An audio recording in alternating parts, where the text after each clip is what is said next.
Soulé Onoyolo, le regard du journaliste lorsque le président de l'Assemblée nationale prend la parole pour fustiger les transitions. Entre-temps, un autre ministre de la République, celui-là de l'administration territoriale, a également pris la parole pour fustiger les coalitions. C'est dire que de plus en plus, la bataille est rude. Je voudrais à toutes choses utiles faire remarquer que vous n'avez pas précisé le bord politique de Soulé. Oui. Vous avez dit on sait. Je voudrais marquer la différence entre Jean Lambert, qui est conseiller du RDPC, et moi, conseiller municipal du RDPC, et moi qui suis apolitique. Donc il faudrait que les téléspectateurs le sachent. Je n'ai jamais pris la carte d'un parti politique. Mathias, je voudrais que tu le saches, et tu le sais d'ailleurs. Donc, mais vous pouvez quand même être sympathisant. J'ai dit, je ne suis même pas du tout sympathisant. Aucune idéologie d'une formation politique au Cameroun vous intéresse. Sauf en Russie. Je ne sais pas pourquoi est-ce que vous voulez que je dise en quelle langue, avec quel mot, qu'au Cameroun, je n'appartiens à aucun bord. Là, je parle de l'idéologie. Mais c'est quoi cette histoire-là? Idéologie, c'est quoi? Il y a beaucoup de partis qui n'ont pas d'idéologie.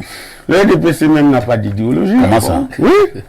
On a dit à Bamenda que l'UNC devient le RDPC. Est-ce qu'on a transféré même l'idéologie, n'est-ce pas, de l'UNC à l'URDPC, au RDPC? Personne ne sait. Hein? Si jamais je pose la question de l'idéologie, on m'a dit l'autre jour que c'est rigueur et moralisation. Or, on ne peut pas avoir rigueur et moralisation comme idéologie et avoir tout un gouvernement à Kondengui. On ne peut pas avoir rigueur et moralisation et avoir autant de ripoux. On ne peut pas avoir rigueur et moralisation et avoir des gens aujourd'hui, pour peu qu'on leur donne passer de pouvoir, ils pensent qu'ils gèrent une républicaine et ils font ce qu'ils veulent dans l'indiscipline ou dans les brimades des autres. Non! C'est pour ça que j'ai dit, sur ce coup-là, je ne suis nulle part. Aucune idéologie ne m'a convaincu jusqu'ici. Je voudrais le dire avec de l'énergie. C'est compris. Pour revenir à votre question, qu'il soit Kavaï ou bien Atangandji. Atangandji était jusqu'à sa nomination président d'une section RDPC. Maintenant, je ne sais pas si depuis qu'il est minable, il a démissionné. Monsieur Kavaï, mais pour être pan, il a été investi, élu dans une circonscription politique, dans le Mayo Sava. Je crois que ça doit être Tokombere ou bien Kolofata, je sais pas. C'est Kolofata. Donc, en réalité, ils sont dans leur beau rôle. Mais la question fondamentale, c'est est-ce qu'il s'agit, n'est-ce pas, pour M. Edouarditus de décider de la transition politique et qu'elle se réalise? Est-ce qu'il s'agit pour Kavaï de décider de refuser la transition politique pour qu'elle ne se réalise pas? Je vais convoquer, on est dimanche, je vais convoquer, n'est-ce pas, les écritures ecclésiastiques qui disent il y a un temps pour tout. Il y a un temps pour tout. Aujourd'hui, vous mettez qui? Dieu entre parenthèses. Si Dieu décide de la transition politique, elle se fera, indépendamment de ce que vous voulez. Moi, je crois en Dieu, c'est mon idéologie. N'est-ce pas? Je sais que Dieu existe et c'est qu'à un moment donné, Dieu peut favoriser telle ou telle chose. Nous avons un pays qui se porte très mal. La vie est chère, il n'y a pas d'eau, je ne veux pas revenir sur tout ça. Monsieur Parfait ici, qu'il soit Kavaï, 84 ans, qu'il soit le président de la République, 91 ans, qu'il soit Clément Atangana, qu'il soit Niad, c'est des personnes d'un certain âge qui ont rendu d'énormes services à la nation. Il peut arriver un moment que l'OTAN, où Dieu leur dit, vous ne vous levez plus. N'est-ce pas? J'ai pas dit, bon, parce que nous avons besoin de leur sagesse. Il peut arriver que le corps refuse qu'ils se lèvent. Où est-ce que vous voulez nous amener? Je vais simplement vous dire qu'un pays qui est aujourd'hui entre les mains, n'est-ce pas, des gérontocrates, ne peut pas prévoir des lendemains, parce que Dieu nous a caché le futur, Dieu nous a caché demain, n'est-ce pas? Il n'appartient pas à M. Kavaï, ni à M. Edia, n'est-ce pas, d'écrire la transition ou alors d'effacer la transition. S'il faut qu'elle arrive, grâce à Dieu, elle arrivera et elle va peut-être discipliner certaines choses qui s'observent et qui font que la misère galopante, la galère et tout ce qu'on sait, la mélancolie, régnent au Cameroun. Donc, vraiment, Dieu nous délivrera de toutes les façons. Nous sommes d'abord attachés. À votre avis, nous sommes enfermés, ce n'est même pas seulement attachés, hein, nous sommes enfermés. Vous n'êtes pas excessif? Pardon? Vous n'êtes pas excessif? Monsieur Parfait, ici, tout à l'heure, je vous dirai la mésaventure que j'ai connue ce matin, tout à l'heure. Je vous la dirai. Merci Soulé.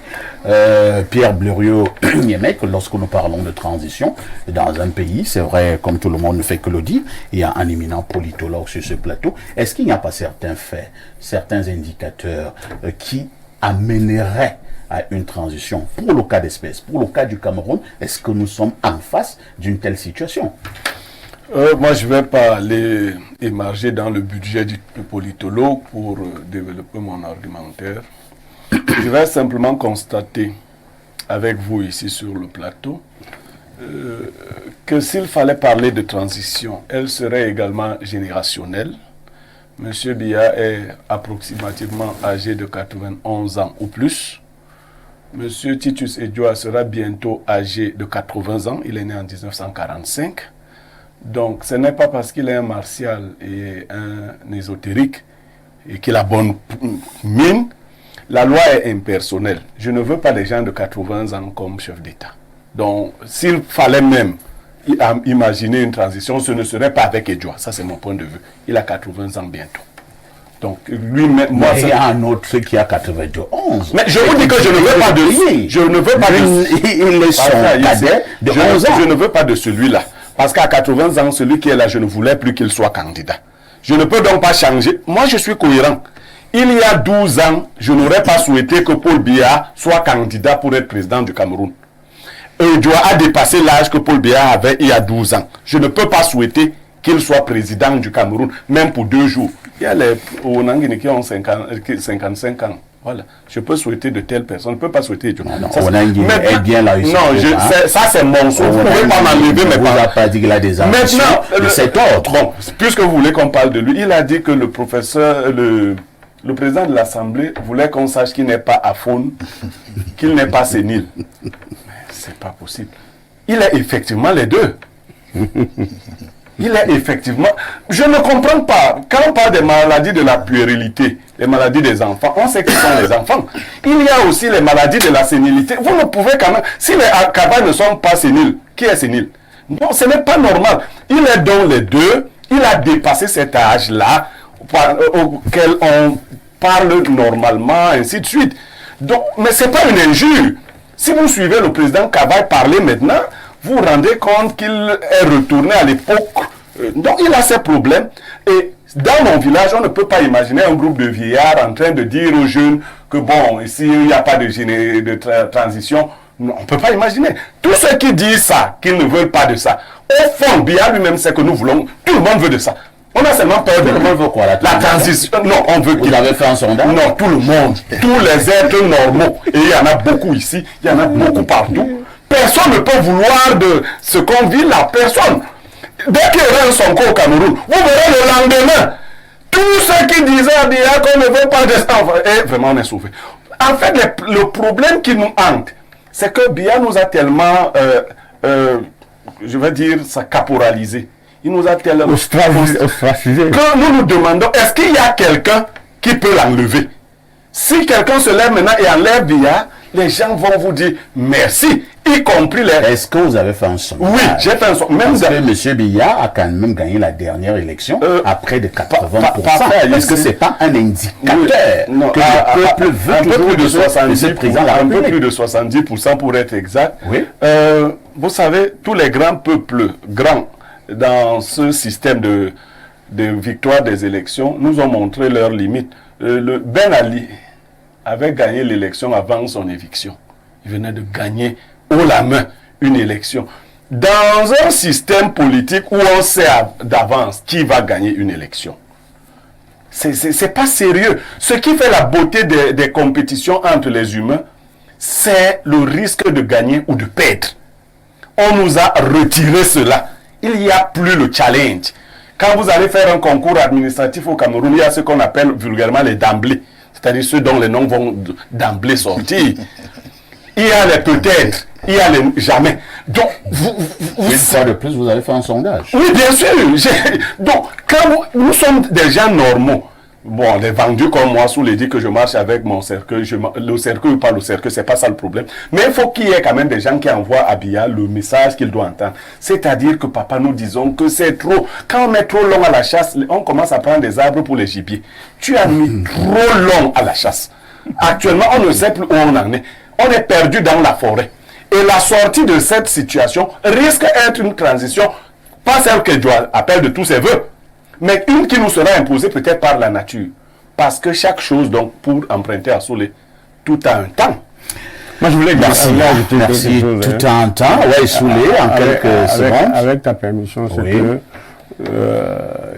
le Sénégal nous parle, même si les gens disent que... Les gens disent que le Il y Sénégal a ne nous certains parle journaux pas. qui ont dit que le Sénégal ne nous parlait pas. Oui, mais vous avez quelqu'un qui arrive au pouvoir, ou bien qui arrive au pouvoir quand, bien qu'il a 42 ans, ça veut dire qu'il est né quand... 44 ans, je vous l'ai dit, il est né quand, n'est-ce pas, le président Biya avait 2 ans. Le président Amadoye Dieu arrive au pouvoir bien jeune que ça. Est-ce que vous me laissez parler? Est-ce que ça va signifier... Nous avons parlé dans le Sénégal depuis. Non, s'il vous plaît, laissez-moi monter avant de me faire descendre. Non, je voulais seulement que vous constatiez Le président, le soit... fait que Sonko arrive... Non, je vous relance Soulé. Le fait que Sonko arrive au pouvoir 44 ans... Sonko n'est pas arrivé au pouvoir. Diomaye Faye. Diomaye Faye, merci Jean Lambert. Diomaye Faye arrive au pouvoir à 44 ans. Au Cameroun, on avait eu une situation comme celle-là. Plus jeune encore. Plus jeune encore. C'est pas vers là que je voulais me diriger. C'est pour ça que si vous m'avez laissé... Vous avez fait allusion à son âge. Oui, j'ai fait allusion à son âge pour montrer que, n'est-ce pas, il y a une différence de 2 ans. M. Biya, quand l'Oxygare naît, et M. Biya a déjà 2 ans de pouvoir. Chacun a sa date de naissance. 2 ans de pouvoir. Et quand il arrive au pouvoir, n'est-ce pas, M. Biya est toujours là. Et est-ce que même le parti Biya sera encore? Non, ce que je voudrais dire, c'est que quand ça se tramait, quand Dieu écrivait l'histoire de ce jeune président, les gens rigolaient dans les rues, n'est-ce pas? Personne ne pouvait imaginer que son destin, c'était de remplacer Macky Sall. Hein, de la prison à la présidence, même Macky Sall n'avait pas cru. Il n'y a que Dieu qui avait écrit cette histoire. Pour dire quoi? Pour dire que M. Biya, en 90, avait dit, lorsque les gars marchaient, les vétérans, pour dire non au multipartisme précipité. N'est-ce pas? Il s'est levé, il a dit, apprêtez-vous à la concurrence. Tous les gars ont commencé encore, oui, oh, le président, oui, il a accepté la démocratie.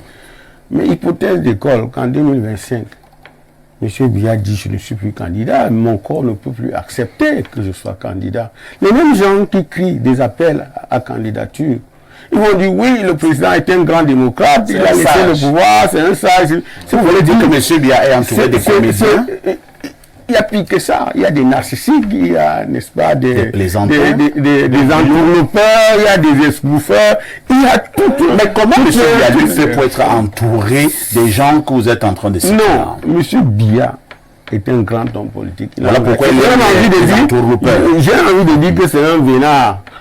N'est-ce pas? Son destin a été écrit par Dieu. Il n'y a que Dieu qui l'enlèvera. Ça, je peux le dire. C'est un sacré vénard.